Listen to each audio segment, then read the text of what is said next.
Hey everyone, and welcome back to another World of Warcraft Legion Alpha video. Today I'm going to be showing you the new Garrison mission, Class Order Hall campaign, it's rebranded, system in Legion, and we'll be looking over what it's like. I'll do that in two parts. First of all, we will just take a look through the system and I'll explain what's going on here on my Shaman. Then I will show you the progression, which I also recorded, and then I'll wrap it up by giving my final thoughts. Broadly speaking, this is a slight amalgamation of the Garrison follower system and the shipyard system, albeit a little bit condensed, that is mixed in with some quest content that you do on your actual character. So let's just start off by looking at the scouting map.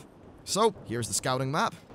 There you go, missions, and this is just a mission board. You know, this mission will give my my followers, or actually no, sorry, gives me experience. There's some that have got a small money reward. I'd imagine this stuff is very much all placeholder at the minute. Now, one of these has a quest icon on it. It's called Thunderand's Enemies Mistus. Now, the way that the progression of this works is that sometimes you will get a quest on your character. In this case, it's called it's called Enemies of Air. Now, to progress through the Order Hall campaign, I will need to complete 4 of this sort of mission category. That will unlock more quest content for my character. Right now I'm just giving you a broad overlook of things, and you'll see more of that quest content in a later part of this video. So here's Thunderand's Enemies Mistus. I could drag over some of my followers and you can see I can complete the mission. I could, however, drag my troop over. Now you're probably thinking, a troop? What is a troop?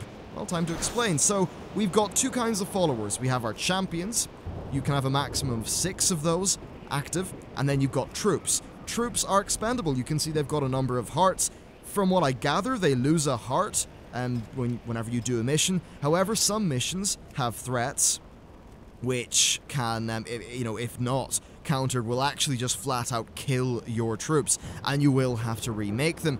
In this case, this troop has just an effect that increases mission success chance by 20%. And overall, the way the system works is that you don't have that many champions. You can have a maximum of 6, but there are loads of missions, meaning you'll be sending out loads of expendable troops alongside your champions in order to get a wider coverage. So when a troop dies, they quite simply are dead. They are removed from this class hall thing.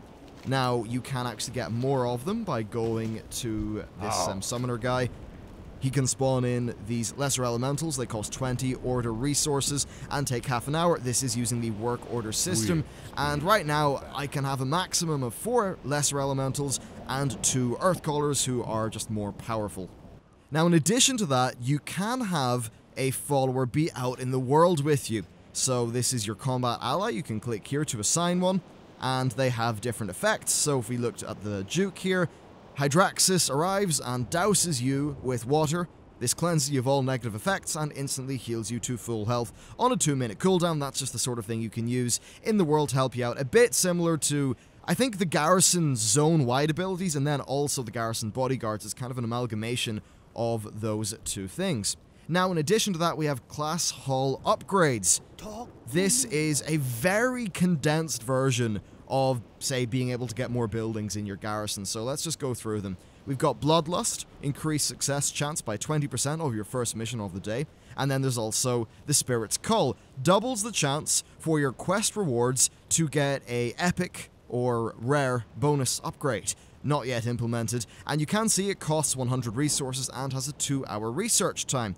Now we do have some more of them. Training Grounds increase the maximum number of Earthcallers, or Geomancers, you can recruit from 2 to 4. Again, this is going into the troop system. Windcaller's Might, reduce all mission times by 30%, 8-hour cooldown, 500 Order Hall resources. We've got Elemental Knowledge. Newly recruited lesser elementals will become greater elementals.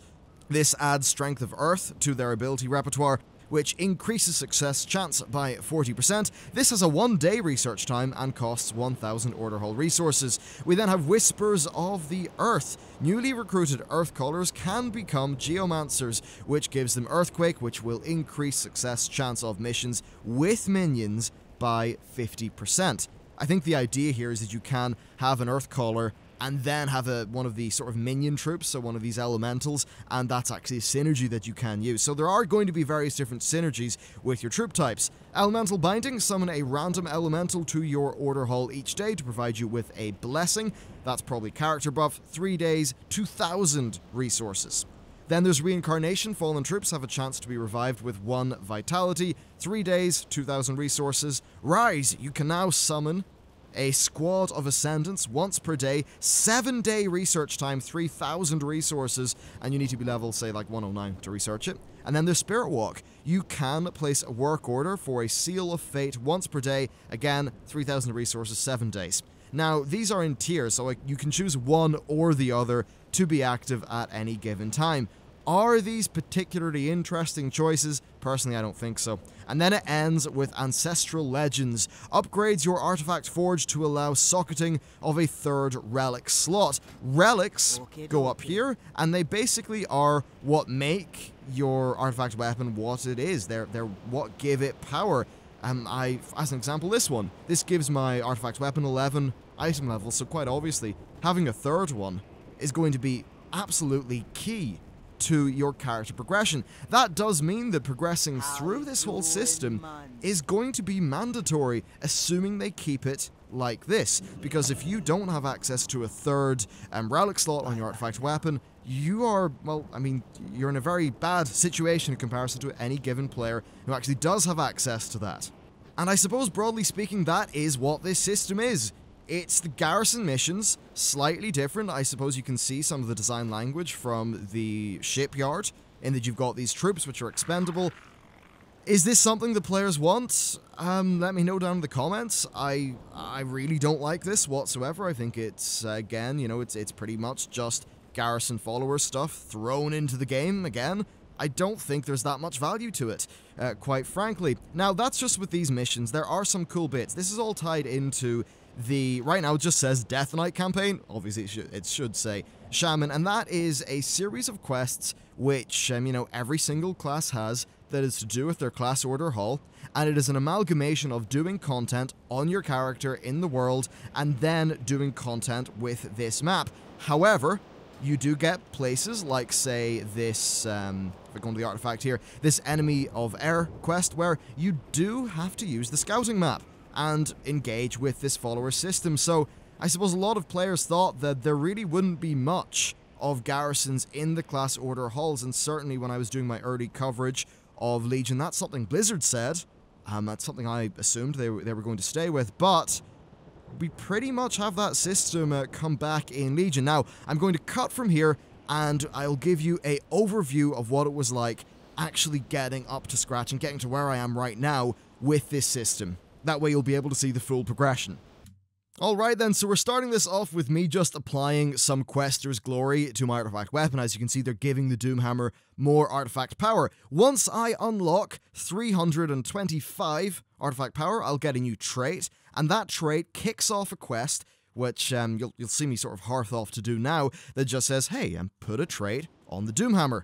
And you do that via this elemental table thingy, which is overlooking the Maelstrom. I think it's a really beautiful looking scene, so that's absolutely a thumbs up.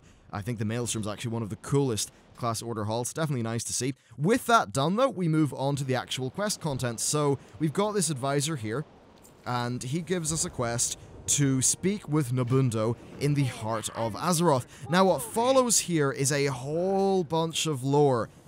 I'm going to just spoil it here because I don't want to just play the whole long, but essentially what you do is you summon Neptulon, and you convince Neptulon, with some interesting logic and stuff like that on all sides, to join the shamans in the fight for whatever. And then Neptulon says, fine, I'll lend you sort of troops to my cause. You get a little bit of roleplay there, a bit more character stuff, and they sort of flesh out the lore of what's going on.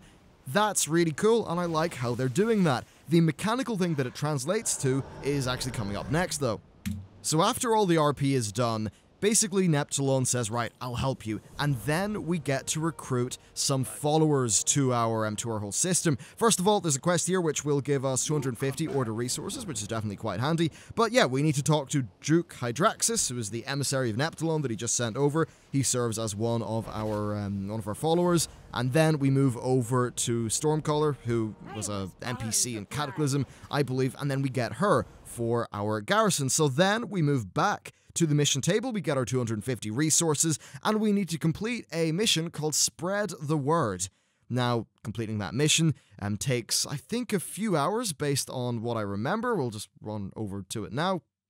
So it opens up to the adventure map, but we then click over here, drag the follower in. Sorry, it's 30 minutes, yeah. And then we wait 30 minutes. That unlocks Summoner Stanatos, or Psanos, whatever. He was the guy who earlier on in this video I was using to summon in the elemental troops. So here's me completing the quest. Unfortunately, some Lua errors pop up, but whatever, we're not going to let that hold us down. We unlock the Summoner. Then we complete the quest and get 500 order resources, which is quite lovely. And then we spend those resources at the Summoner to get a new troop, essentially using the Garrison work order system that we saw, but somewhat repurposed to fit this. So half an hour later, the troop has actually managed to spawn, and you can see that's indicated via the flag that's sitting over there. I click on the flag a few times, and boom! Quest complete, and we've got another Garrison follower, which is this lesser elemental. With that done, we then have to go and do the mission Troops in the Field. So it's a level 110 mission apparently, but this will unlock the Seer person who we use to upgrade. And then there you can see me putting one of the troops in, which just gives me a 20% mission completion thing. Now you will notice that troop had 2 health. After this mission, that troop will only have 1 health. So there's pretty much a limited shelf life on those guys. Anyway, that's the Garrison mission complete. So we'll go and finish the actual quest itself, and this will unlock the Seer person at the heart of Azeroth, who, as I showed earlier, will be used to upgrade our garrison. Anyway, with the quest to talk to her done, we've got a mission called Elemental Diplomacy, which we need to complete. This once again is just, another follower mission from the scouting map thing. But then we've got a mission called the Maelstrom Pillar Water. This actually involves us going up and talking to an NPC, and that is where this gets slightly better. So here's the NPC, we'll talk to her, and we get a quest to collect 10 pure water from the Naga and water elementals in the Eye of a Shara dungeon. There you can see the lesser elemental, by the way, has got 1 less health, so I'll just need to rebuild him, thus costing more garrison resources after I've completed this mission. And there is the mission complete, Elemental Diplomacy, so it was fine. We had a 105% success chance. If you get more than 100%, then you actually have a chance of getting a bonus loot bag, which is kind of cool. Anyway, that's that quest complete. With that done, we hop over to the Eye of a Shara instance. Now, I did this on heroic mode and found that the mobs didn't drop anything. Apparently, they only drop stuff on normal mode, and I couldn't find a group, so I just went in and soloed the trash, which was, once I got the hang of it, actually really quite easy to do. You just hex one of them, kill the other, drop a capacitor totem down on the ground, blah blah blah. It was quite simple, and their heal is instant and uses Maelstrom to empower itself, so you can actually use that to your advantage.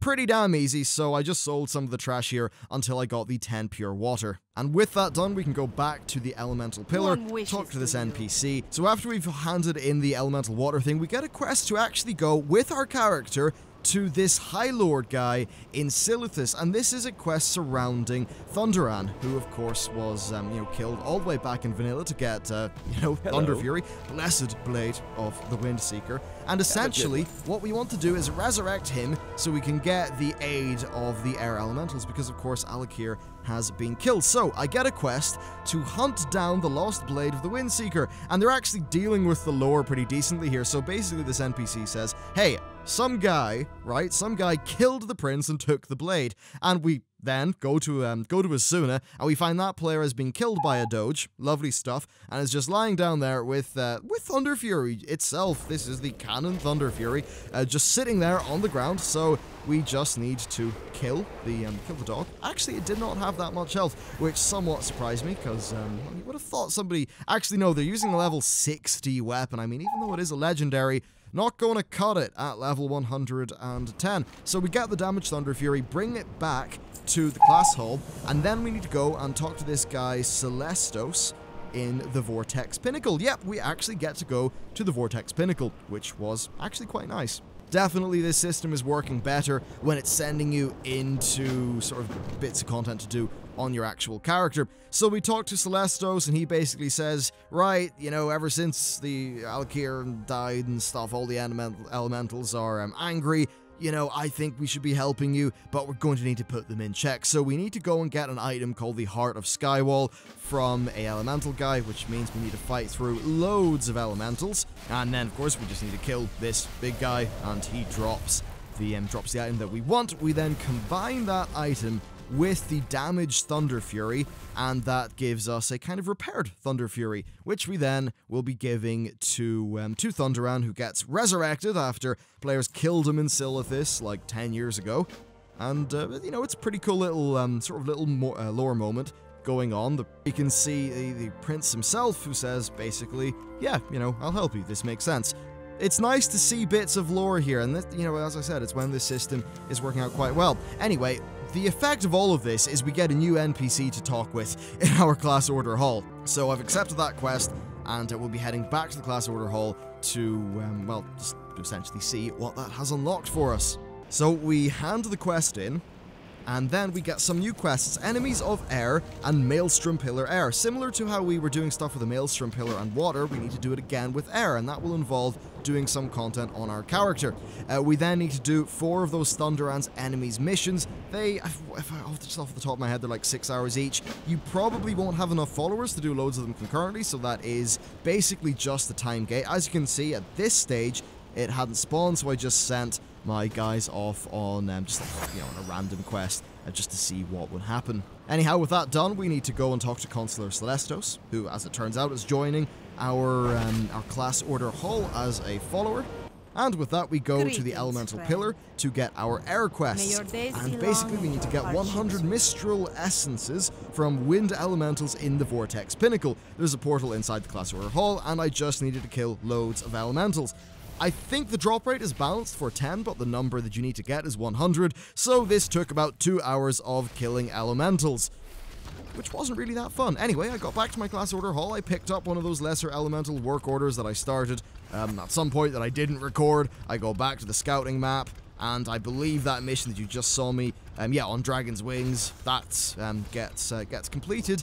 And with that mission being complete, we are almost exactly where I started off this video. Actually, no, I complete this Thunderan's enemies quest, which spawns, and once that was completed, we pretty much are exactly where I started this video off when I gave my full explanation. We hand in the Mistral Essence, and then I get a quest to get the Scepter of Storms from Lady Hatecoil in the Eye of a Shara dungeon, and that's essentially a broad look at the content and the systems here. It is a mixture of quests on your character and then a whole bunch of just garrison missions, essentially, that you have to do. So I originally thought, yeah, well, you know, that's a bit of an upgrade, but then what I realized is they've essentially just implemented a Skinner box, and they're doling out the good content piecemeal to us from that. Overall, I'm very disappointed that World of Warcraft Legion appears to be, you know, in effect, doing one of the big mistakes that, you know, the Warlords of Draenor did. Now, we don't know what the rewards from this system are, and those rewards are really going to dictate how much it matters. I very much doubt they're going to be putting raid gear on this, given how that went down in Warlords of Draenor. I suppose I'm just a little bit thrown off, because they said we wouldn't be seeing Garrison stuff that much in the Class Order halls, yet I look at the alpha and I see, well, I see the Garrison missions all over again. Now, there were hints of this, there have been hints of this for ages on the alpha, but this system that I showed you today was added in a build like a week and a bit ago. I've been sort of going through it slowly, and Blizzard did post requesting feedback on the forums, and my feedback is quite simply this: it's trash. No, thank you. Have good quality content. Don't rely on a system like this to stretch the decent stuff out so much. After Warlords of Draenor, I think people are just going to have a really bad reaction to this. It didn't go down well in Warlords, And as much as maybe they saw good retention statistics from the people who did engage in that system, I think looking at the sub number drops and things like that, quite clearly did not work on a sort of a more broad scale. I'm a bit worried, honestly, and this sort of threw me off because a lot of my Legion content and coverage has involved looking at the classes, and I actually do like some of the classes. I think they're playing pretty cool. I enjoy doing the dungeons as well in Legion. From what I hear, raids are, as always, looking pretty solid, and you quite recently on the channel saw me talk about the Mythic Dungeon system, which, while it is just a way of using systems, a game system to allow for content repetition, I do think that it's an example of that being done well and being used properly. I think this, however, is an example of using a system to just try to squeeze as much as possible out of what may not amount to be that much at all. So my conclusion of this video is basically, yeah, Garrison stuff, you ain't seen the last of it based on what we're seeing right now on the alpha. And even within this system, we see some things which I really don't like the look of. All of those class order hall resources are, that's a resource, a bit like Garrison resources. You'll be going out into the world and, getting loads of them, I suppose, which is nice, but then you see things which I really don't like these troops, which they only seem to be expendable for the sake of making you go out and farm more resources, to get more troops, to farm more missions. It's one of those things, it just seems really kind of retention-y, over-retention-y, I suppose. Yeah, I'm quite worried about this overall. That's most of what I want to say right now. I very much hope that in future builds of the Legion Alpha that they change this and make this a different system. That said, it's currently April. This is coming out, July, August? Technically, September is the latest, because they said it would be out on or before the 21st of September, but the time, the clock is ticking with this, with all of this stuff, and it's at the stage now where I've got to think, anything that comes in the alpha, is there enough time to completely redo it? Who knows? So yeah, that's pretty much it for this video. I'm interested to see what you've got to say on the topic. I'll likely do a video that is very much a discussion on systems design, retention mechanics, and how sometimes systems design in place of just making content can actually really hurt a game. But that's it for me. Thank you very much for watching this video, and I will see you next time.